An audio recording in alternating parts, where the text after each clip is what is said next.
नमस्कार, आपके साथ हूं मैं खुशबू मनोरमा मिश्रा और आप देख रहे हैं इंडिया न्यूज बुलेटिन की शुरुआत एक अहम खबर के साथ। आज स्पेन के मैड्रिड में सीक्रेट मीटिंग है। यूरोप के 35 देशों की ये सीक्रेट मीटिंग है। मीटिंग की डिटेल नहीं दी जाएगी। मीटिंग में फोन ले जाने की इजाजत नहीं है। कोई और इलेक्ट्रॉनिक डिवाइस भी ले जाने पर पाबंदी है।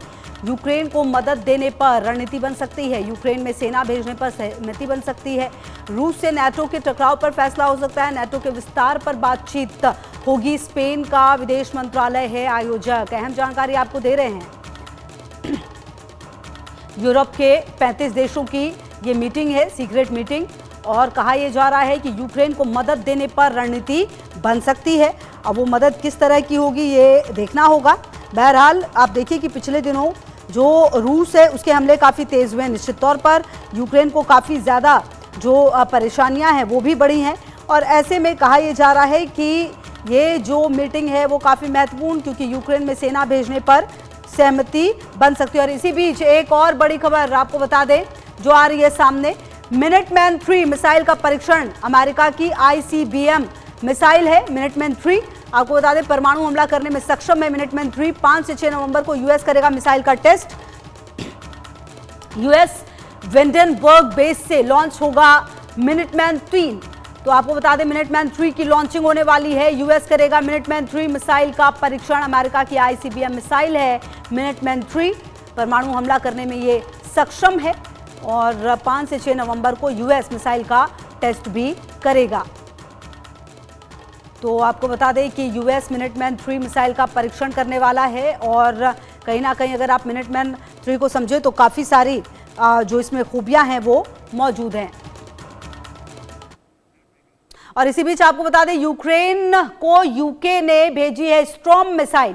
लॉन्ग रेंज अटैक करने का काम ये मिसाइल आएगी। रूस पर स्टॉर्म शैडो मिसाइल बरपा सकती है कहर। तो आपको बता दें ये जानकारी, जहां पर अब रूस पर देखिए किस तरह से तमाम नाटो देश और इसके अलावा जो और भी कई शक्तिशाली देश हैं वो अपनी ताकत आजमा रहे हैं, क्योंकि अब लॉन्ग रेंज अटैक करने के काम में जो मिसाइल आएगी वो यूक्रेन भेजी जा रही है। रूस पर स्टॉर्म शैडो मिसाइल बरपा सकती है कहर। यूक्रेन ने लॉन्ग रेंज अटैक करने के काम ये मिसाइल आने वाली है।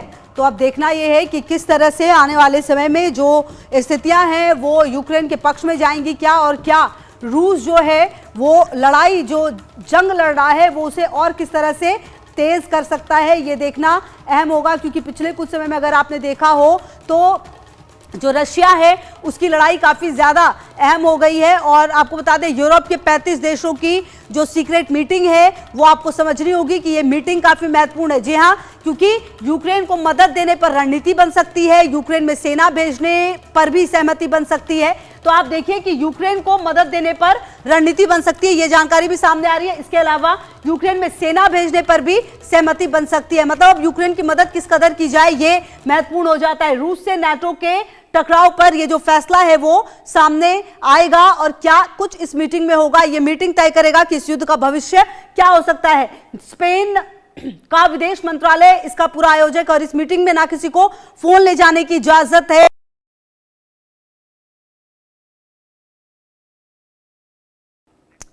और आपको बता दें कि देखिए मिनटमैन 3 मिसाइल की जो ताकत है, लंबी दूरी की ये बैलिस्टिक मिसाइल है। अगर आप इसकी ताकत को समझे तो ऐसे समझिए कि न्यूक्लियर हमला करने में भी ये सक्षम है। इसके अलावा आपको बता दें 13,000 किलोमीटर की दूरी तक मार जो है वो ये कर सकता है। मतलब ये काफी ज्यादा शक्तिशाली है, नो डाउट। 24,000 किलोमीटर प्रति घंटे की इसकी रफ्तार है, और इसी से आप समझ सकते हैं कि क्यों इसका इस्तेमाल जो है वो करने की बात सामने आ रही है। अंतरिक्ष में भी हमला करने की क्षमता ये रखता है। तो कुल मिलाकर ये काफी ताकतवर है, और जिस तरह की क्षमताओं से युक्त इसे बनाया गया है ये निश्चित तौर पर काफी अहम होगा। लंबी दूरी की ये बैलिस्टिक मिसाइल है। जी हाँ, मिनटमैन 3 मिसाइल की जो ताकत है वो हम आपको बता रहे हैं, और क्या इसका इस्तेमाल भी आने वाले समय में किया जाएगा ये देखना होगा। और चलिए अब आगे बढ़ते हुए बातचीत करते हैं। Group captain retired UK Devnath ji, रक्षा विशेषज्ञ हमारे साथ। इसके अलावा संजीव श्रीवास्तव जी, विदेश मामलों के जानकार भी जुड़ गए हैं। बातचीत करते हैं यूके देवनाथ जी।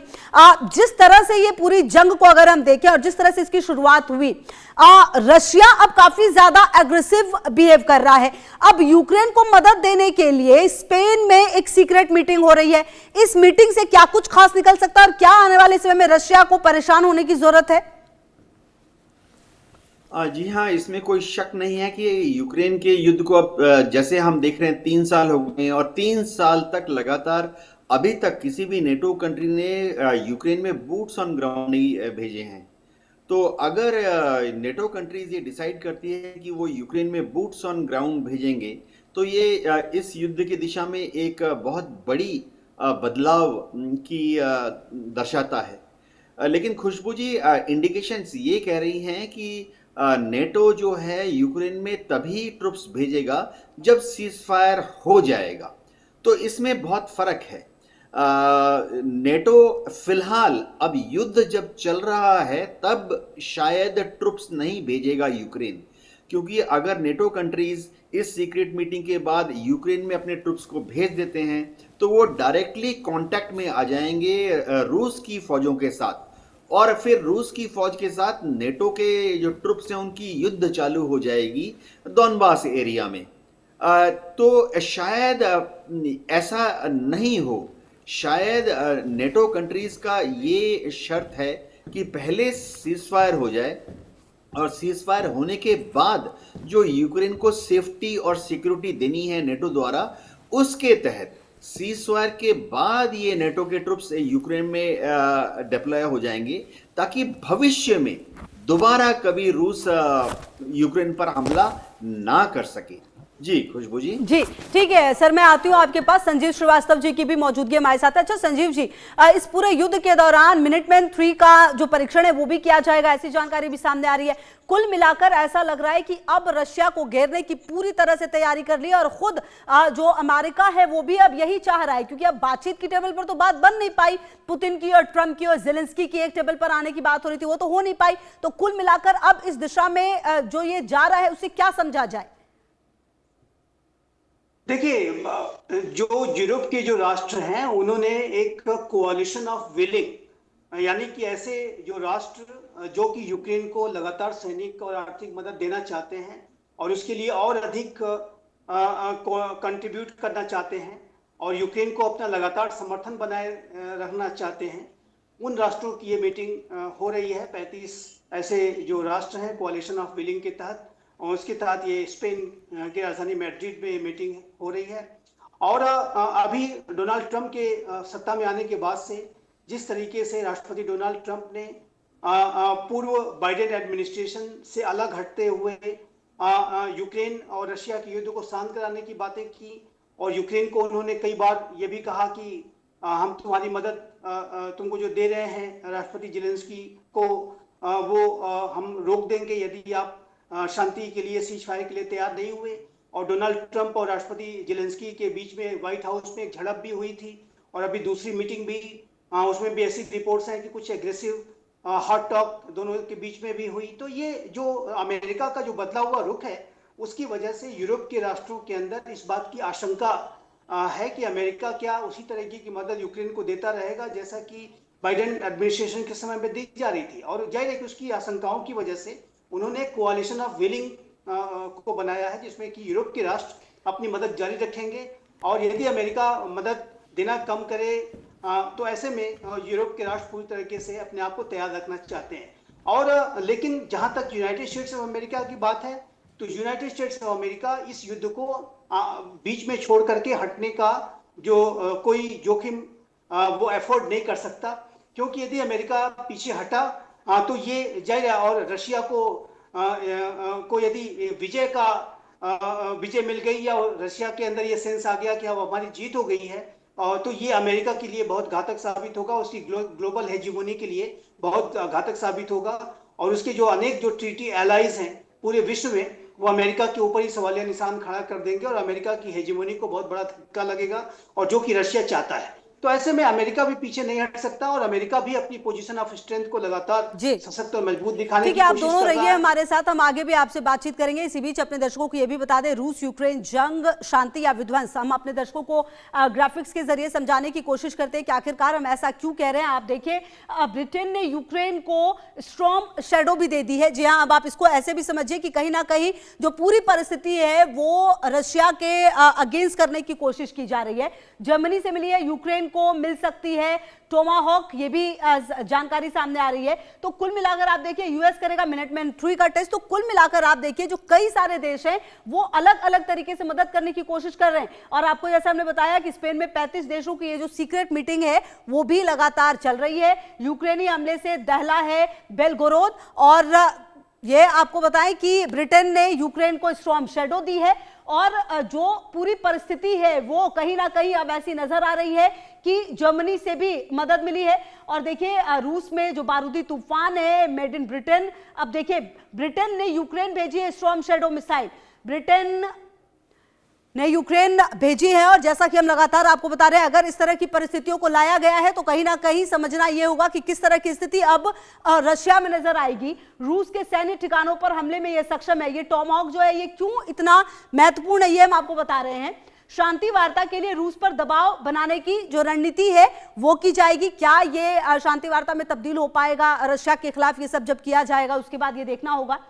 रूस की लंबी दूरी की मिसाइलों का जो बारूदी जवाब है वो दिया जा रहा है, क्योंकि पिछले कुछ समय से रूस लगातार काफी एग्रेसिव तरीके से न सिर्फ यूक्रेन बल्कि नाटो के कुछ देशों पर भी अपने मिसाइल देते हुए नजर आया है। रूस के सैन्य ठिकानों पर हमले में यह सक्षम है, मतलब रूस को कमजोर करने की जो कोशिश है वो की जाएगी। शांति वार्ता के लिए रूस पर दबाव बनाने की जो रणनीति है वो लाने की कोशिश की जा रही है। तो क्या ये जो शांति वार्ता की कोशिश है, क्या रूस डर कर अब शांति वार्ता करेगा? क्योंकि कहीं ना कहीं आप देखिए जब मुलाकातें हुई तो उस बात से भी बात नहीं बनी, ट्रंप के साथ लगातार बात हुई, लेकिन अब यूक्रेन को क्यों चाहिए टोमाहॉक मिसाइल ये हम आपको बता रहे थे। तो अब क्या इन मिसाइलों की जो मदद है, अब देखिए यूक्रेन को पैट्रियट मिलने से क्या फायदा होगा? बड़ी बात क्या है, यूक्रेन को जर्मनी दे रहा है पैट्रियट मिसाइल, रूस दे चुका है जर्मनी को जंग में शामिल ना होने की धमकी, क्योंकि रूस ने क्लियर कहा जर्मनी को कि आप इस जंग से दूर रहें, लेकिन ऐसा हो नहीं रहा। मदद जो है वो तो पहुंचा रहे, तो कुल मिलाकर इन्वॉल्वमेंट हो रही है।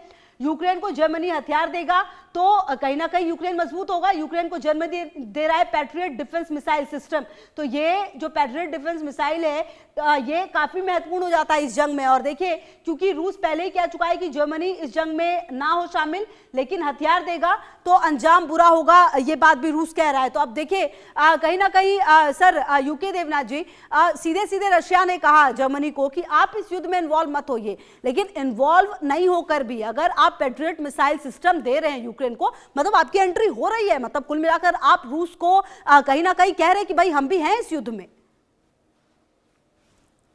जी हाँ खुशबू जी, यूरोप के जितने देश हैं यानी नेटो देश हैं वो लगातार पिछले 3 साल से अमेरिका की शह पर और कई बार तो अमेरिका के दबाव में आकर यूक्रेन को अस्त्र शस्त्र सप्लाई कर रहे हैं। रूस ने बार बार यूरोप के देशों को, ब्रिटेन, फ्रांस, जर्मनी को धमकी दी है कि अगर वो इस युद्ध में यूक्रेन के साथ आएंगे तो फिर शायद रूस को बाध्य होकर इन देशों पर भी हमला करना पड़ सकता है। लेकिन अभी तक रूस की तरफ से, क्रेमलिन की तरफ से या राष्ट्रपति पुतिन की तरफ से भी तैयारियां, एक्सरसाइज तो काफ़ी किए गए हैं जिसमें उन्होंने अपनी फौज को, खासतौर से अपने जो बैलिस्टिक मिसाइल यूनिट्स हैं उनको फॉरवर्ड लोकेशन में डिप्लॉय किया है, जैसे कि बेलारूस में डिप्लॉय कर दिया है। लग ऐसे रहा था कि शायद उनकी तैयारियां हैं जर्मनी के ऊपर, फ्रांस के ऊपर या इंग्लैंड के ऊपर हमला करने की, लेकिन उन्होंने किया नहीं है। इसका बहुत बड़ा कारण है कि इस युद्ध में रूस जानता है कि उसको जो कुछ जीतना था, हासिल करना था, वो उसने कर लिया है। आज की तारीख में दोनेत्स्क, लुहांस्क, खेरसॉन, ज़ैपोरिज़िया ये सब रूस के कब्जे में है। रूस सिर्फ इतना ही कोशिश कर रहा है कि बस जहां पर लाइन ऑफ एक्चुअल कंट्रोल है वहीं पर ही सीज फायर हो जाए। यूरोप के कंट्रीज भी शायद अपना जो सपोर्ट रोल है वो सिर्फ हथियारों की सप्लाई तक ही सीमित रखना चाहते हैं। भले ही स्टॉर्म शैडो दे दें, भले ही पैट्रियट दे दें, लेकिन सबसे पहले ये देखा जाता है कि हथियार देते हैं। F-16 भी दे दिए इन्होंने, यूरोप के देशों ने यूक्रेन को, लेकिन F-16 देने के बावजूद उन्होंने अपनी मैन पावर नहीं दी, यानी जमीन पर अपने सोल्जर्स नहीं दिए हैं। तो पेट्रियट एयर डिफेंस सिस्टम, जाहिर बात है कि रूस की एयरफोर्स के लिए बहुत दिक्कत की बात हो जाएगी। ये तो patriot air defence system, patriot 3 जो है वो तो दुश्मन के हवाई जहाज़ों को 150 किलोमीटर, 250 किलोमीटर की दूरी से शूट डाउन कर सकता है। लेकिन रूस जो है उसको मालूम है कि जब तक पेट्रियट एयर डिफेंस सिस्टम को जो ऑपरेट कर रहे हैं वो यूक्रेन के सोल्जर हैं, ठीक है, लेकिन जिस दिन रूस को लगता है कि पैट्रियट एयर डिफेंस सिस्टम को जो ऑपरेट कर रहे हैं वो नेटो के सोल्जर्स हैं, तो फिर जो है मामला डगमगा जाएगा, आउट ऑफ कंट्रोल हो जाएगा। जी जी बिल्कुल ठीक है सर, आती हूँ आपके पास। संजीव जी, कहीं ना कहीं जिस तरह से इस पूरे युद्ध में अब हम देख रहे हैं, लगातार ट्रंप ने ये कहा था कि अगर रशिया चाहता तो इस युद्ध को तो एक हफ्ते में खत्म कर सकता था। ये युद्ध चला है, इसमें नाटो से लेकर जो अमेरिका की किस तरह से इंटरफेयर किया है इन्होंने, ये हमने देखा है, दुनिया ने देखा है। लेकिन अब जिस तरह के मिसाइल्स की एंट्री हो रही है, चाहे वो जर्मनी की तरफ से हो, जो अमेरिका की तरफ से हो, और भी कई जो नाटो देश है उनकी तरफ से हो रही है, कुल मिलाकर ये युद्ध किस दिशा में जाता हुआ दिख रहा है? क्या रूस को कॉर्नर करने की कोशिश है? क्या रूस बातचीत की टेबल पर आ जाएगा ऐसे करने से? देखिए, दोनों ही जो पक्ष हैं वो अपनी अपनी पोजीशन ऑफ स्ट्रेंथ को, अपने डिफेंस पोस्चर को सशक्त और मजबूत दिखाने की लगातार कोशिश कर रहे हैं, और इसी प्रक्रिया में वो नए नए वेपन्स को वर्तमान समय में डेवलप कर रहे हैं। रशिया ने पिछले 13 दिनों में 3 बड़े न्यूक्लियर पावर्ड वेपन सिस्टम्स को अनवील किया है, और वहीं नेटो और अमेरिका से राष्ट्रपति जेलेंस्की टामाहाक क्रूज मिसाइल्स की मांग कर रहे हैं, अत्याधुनिक वेपन सिस्टम पैट्रियट इत्यादि की मांग कर रहे हैं, और F-16 जैसे जो वेपन जो फाइटर जेट्स हैं वो यूक्रेन को पहले ही दिए जा चुके हैं। तो ऐसे में अमेरिका और नेटो जो कि अप्रत्यक्ष रूप से इनडायरेक्ट तरीके से ये वॉर लड़ रहे हैं, और ये जो युद्ध है, जैसा कि मैं हमेशा से कहता रहा हूँ कि महाशक्तियां ही लड़ रही हैं, अप्रत्यक्ष रूप से लड़ा जा रहा है। यूक्रेन के कंधों सैनिकों के कंधों पर रख करके बंदूकें अमेरिका और नाटो चला रहे हैं। डायरेक्ट ये लड़ नहीं सकते, क्योंकि जिस दिन डायरेक्ट लड़ेंगे ये न्यूक्लियर वॉर में बदल सकता है, और ऐसे में ये कोई म्यूचुअली एश्योर्ड डिस्ट्रक्शन का, सर्वनाश का रिस्क कोई नहीं ले सकता। तो ऐसे में जो लड़ाई है ये एक अप्रत्यक्ष तरीके से चल रही है, जो कि मेरे असेसमेंट के मुताबिक जो स्थितियां दिख रही हैं, जैसी महत्वाकांक्षाएं महाशक्तियों की दिख रही हैं, ऐसे में ये लंबा खिंचने के ज्यादा आसार दिखाई देते हैं। और ये जो लड़ाई ऑलरेडी लगभग अब 4 वर्ष पूरे होने जा रहे हैं, फरवरी में ये 4 वर्ष के हो जाएगा। तो ऐसे में ये जो पूरी सिचुएशन है, ये जाहिर है कि पूरे विश्व के लिए अच्छी खबर नहीं है, और महाशक्तियां वर्तमान समय में अनेक तरीके के पोलराइजेशन में भी अब जा रही हैं। रशिया को अब लग गया है कि वो अकेले से वेस्टर्न अलायंस का मुकाबला नहीं कर सकता, तो ऐसे में वो China, north Korea, Iran, Belarus इत्यादि की मदद से एक नए फॉर्मेशन को, नए गुट को बना रहा है, और अमेरिका का गुट और नेटो का, जो यूरोपीय राष्ट्रों का गुट तो पहले से ही है। तो ऐसे में एक नए शीत युद्ध का, एक न्यू कोल्ड वॉर की जो सिचुएशन है वो बनती हुई दिखाई दे रही है, जो कि विश्व के लिए निस्संदेह अच्छे संकेत नहीं है। और इस तरीके की जो सिचुएशन है उसमें जाहिर है कि अनेक चैलेंजिंग स्थितियों का सामना करना पड़ेगा। और मैं अवश्य कहना चाहता हूं कि जहां तक भारत की बात है, भारत एक बार फिर से किसी गुट का पार्ट नहीं बनेगा, और भारत एक अपनी स्ट्रेटेजिक ऑटोनॉमी को मेंटेन करते हुए विश्व में शांति, सुरक्षा, स्थिरता, संपन्नता को लाने में अपना कंस्ट्रक्टिव कंट्रीब्यूशन करेगा। और भारत का जो रोल होगा, जैसे जैसे महाशक्तियों के बीच में ये टकराव, ये वर्चस्व की प्रतिद्वंद्विता और बढ़ेगी, वैसे वैसे आप देखेंगे कि भारत का रोल और अधिक अंतर्राष्ट्रीय समुदाय में महत्वपूर्ण होगा, क्योंकि भारत विवेक की आवाज है, भारत वर्ड्स ऑफ विजडम कहता है, भारत के पास विजन है, भारत वसुधैव कुटुंबकम की भावना के साथ कार्य करता है। आज का ये जो नया भारत प्राइम मिनिस्टर श्री नरेंद्र मोदी के नेतृत्व का है, वो 1 फैमिली 1 अर्थ 1 फ्यूचर की भावना के साथ कार्य करने वाला राष्ट्र है। तो ऐसे राष्ट्रों की, ऐसे नेताओं की, प्राइम मिनिस्टर मोदी जैसे विश्व नेताओं की आज अंतर्राष्ट्रीय समुदाय को बहुत आवश्यकता है। बिल्कुल, और ये तो देखना होगा संजीव जी कि आने वाले समय में किस तरह की भूमिका जो है वो भारत की तरफ से होगी। अच्छा यूके देवनाथ जी, भारत की भूमिका पर तो बताइए कि भारत का क्या टेक हो सकता है, और दूसरी बात ये भी, क्या जिस तरह का ये पूरा सिनेरियो है, ऐसा लग रहा है कि अब कुछ बड़ा इस युद्ध में हो सकता है? क्योंकि कई बार ऐसा लगा है इस युद्ध के दौरान कि हाँ कुछ अब बहुत बड़ा होगा, लेकिन उसके बाद जो है सब कुछ थोड़ा शांत हुआ है। उसके बाद रशिया की तरफ से तमाम बातें हुई, कुछ दिन पहले जेलेंस्की ने भी धमकी दे दी थी पुतिन को। तो कुल मिलाकर अभी अब ये जो युद्ध है वो किस दिशा में जाएगा, भारत की भूमिका क्या हो सकती है? खुशबू जी, इस युद्ध की दिशा उसी दिशा में जाएगी जो कि डोनाल्ड ट्रंप तय करेंगे। देखिए, जहां तक पुतिन है, पुतिन ने तो इस युद्ध में जो कुछ हासिल करना था कर लिया है। पूर्वी दोनबास का एरिया पूरा उनके कंट्रोल में है। जहां जहां भी रूसी मूल के लोग ज्यादा थे वो पूरा उनके कब्जे में है। क्राइमिया तो रूस के कब्जे में 2015 से है ही।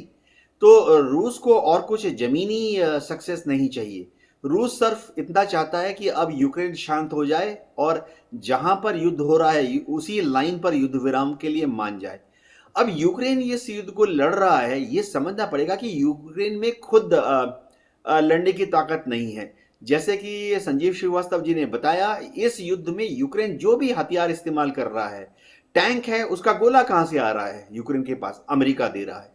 तोप है उसका गोला कहां से आ रहा है, यूक्रेन के पास अमेरिका दे रहा है। यूक्रेन की एयर डिफेंस मिसाइल सिस्टम्स हैं, फायर कर दिया खत्म हो गई। उसके बाद कल सुबह फायर करने के लिए एयर डिफेंस मिसाइल कहां से आ रही हैं, अमेरिका दे रहा है। तो जब तक डोनाल्ड ट्रंप यूक्रेन को टैंक के गोले, तोप के गोले, एयर डिफेंस मिसाइल्स, मतलब मैं एक्सपेंडेबल्स की बात कर रहा हूं जो खर्च हो जाती है युद्ध में, उन अम्युनिशन को देता रहेगा, तब तक यूक्रेन इस युद्ध को लड़ता रहेगा। अब डोनाल्ड ट्रंप क्या चाहते हैं? डोनाल्ड ट्रंप भी जेलेंस्की के ऊपर दबाव डाल रहे हैं कि बहुत हो गया, बहुत हो गया, अब इस युद्ध में तुम पुतिन के साथ बैठकर सीज़फायर टॉक की बात करो। इसका बहुत बड़ा रीजन है कि डोनाल्ड ट्रंप का दावा है, शायद सत्य भी हो, कि अभी तक अमेरिका ने इस युद्ध में $350 बिलियन खर्च कर दिए हैं और इसमें से $1 भी अभी तक यूक्रेन ने अमेरिका को पे नहीं किया। तो अमेरिका भी इस ऊहापोह में है कि भविष्य में यूक्रेन कैसे इस पैसे को वापस करेगा। $350 बिलियन। भारत का रोल बहुत ज्यादा अहम है। देखिए, दुनिया में ज्यादातर देश ऐसे हैं, अगर वो रूस के साथ बात करते हैं डिप्लोमेटिकली, तो उनका डिप्लोमेटिक रिलेशन यूक्रेन के साथ नहीं है। दुनिया में कई ऐसे देश हैं, पश्चिमी देश, जो कि यूक्रेन के साथ अपना राजनीतिक और कूटनीतिक संबंध रखते हैं, लेकिन उनका राजनीतिक कूटनीतिक संबंध रूस के साथ शून्य है। भारत दुनिया के उन गिने चुने 2 या 3 देशों में से है जो कि उभय पक्ष के साथ, रूस के साथ भी, यूक्रेन के साथ भी अपना पॉलिटिकल और राजनीतिक संबंध, एम्बेसीज भी हमारी दोनों जगह काम कर रही हैं। और मोदी जी का प्रभाव बहुत ज्यादा है। राष्ट्रपति पुतिन और मोदी जी में एक 1-to-1 रिलेशन है। इसी तरह से जब भी जेलेंस्की बात करते हैं तो वो हमेशा मोदी जी की तरफ इस आशा से देखते हैं कि शायद मोदी जी पुतिन को समझाकर इस युद्ध को बंद करा ले। मोदी जी ने कम से कम 4 बार ऐसे कहा है कि यह यूक्रेन और रूस के बीच में यह युद्ध का समय नहीं है, शांति का समय है। पुतिन भी मानते हैं इस चीज को, जेलेंस्की भी मानते हैं। तो हो सकता है भविष्य में एक समय ऐसा आएगा कि वो थोड़ा सा जो एक्स्ट्रा पुश लगाना पड़ेगा वो भारत की तरफ से आएगा, मोदी जी की तरफ से आएगा, शांति के लिए। जी ठीक है, आप रहिए हमारे साथ यूके देवनाथ जी। संजीव जी, देखिए, कहीं ना कहीं जब जब इस तरह की परिस्थितियां आई हैं तब तब देखने को मिला है कि ट्रंप ने लगातार ये कहा है कि भाई हमने तो युद्ध रुकवाया है, नोबेल की भी बात अपने लिए की है। लेकिन अब जो ये परिस्थिति बन रही है तो बिल्कुल ही अलग बन रही है। और अब जब मिनटमैन 3 को लाने की बात हो रही है तो कुल मिलाकर पूरी तरह से दबाव बनाने की कोशिश रशिया पर और पुतिन पर नजर आ रही है। हालांकि अब क्या इसका रूस की तरफ से जवाब हो सकता है, यही देखना सबसे अहम है। देखिए, अमेरिका के राष्ट्रपति Donald Trump peace through strength की बातें करते हैं। वो कहते हैं कि मैं शांति का तो समर्थक हूं, लेकिन वो मैं शक्ति के साथ शांति लाना चाहता हूं। और उन्होंने ईरान के ऊपर, आप देखिए तो, एक बहुत बड़ी स्ट्राइक उसके न्यूक्लियर इंस्टॉलेशंस पर कंडक्ट की। उसी तरीके से वो हमास को, हिजबुल्लाह को भी लगातार चेतावनियां देते हैं कि यदि उन्होंने किसी तरीके की आतंकी साजिश को इजराइल के विरुद्ध रचा तो ऐसे में उसका अस्तित्व मिटा देंगे। और इस तरीके के जो, और अभी आप जैसा कि बता रहे हैं कि वो मिनटमैन 3 जैसी एक nuclear capable intercontinental ballistic missile जो कि ग्लोबल स्ट्राइक रेंज रखती है, वो जाहिर है कि उस तरीके की बड़ी मिसाइल्स को अब अमेरिका टेस्ट कर रहा है। और अमेरिका ये जो टेस्ट कर रहा है, या अब वो अपनी न्यूक्लियर टेस्टिंग को भी रिज्यूम करना चाहता है, उसके लिए भी डोनाल्ड ट्रंप ने आदेश दे दिए हैं। तो उसका कारण यह है कि रशिया भी और चाइना भी इस तरीके के बड़े मिसाइल्स को वो डेवलप कर रहे हैं। जैसा कि मैंने बताया कि पिछले 13 दिनों में रशिया ने 3 बड़े न्यूक्लियर पावर्ड मिसाइल्स को और उसके लॉन्चर को टेस्ट किया। तो ये विश्व में जो संकेत हैं, ये महाशक्तियों के बीच में जो एक वर्चस्व की प्रतिद्वंदिता तो है। ये बात आप सही कह रहे हैं, वर्चस्व की जंग है। और देखना तो अब ये अहम होगा कि आने वाले समय में तमाम देशों की तरफ से और क्या कुछ प्रतिक्रियाएं सामने आती है। बहुत शुक्रिया यूके देवनाथ जी आपका भी, संजीव श्रीवास्तव जी आपका भी। तमाम खबरों पर नजर है, आप रहिए हमारे साथ, देखते रहिए इंडिया न्यूज। खबर।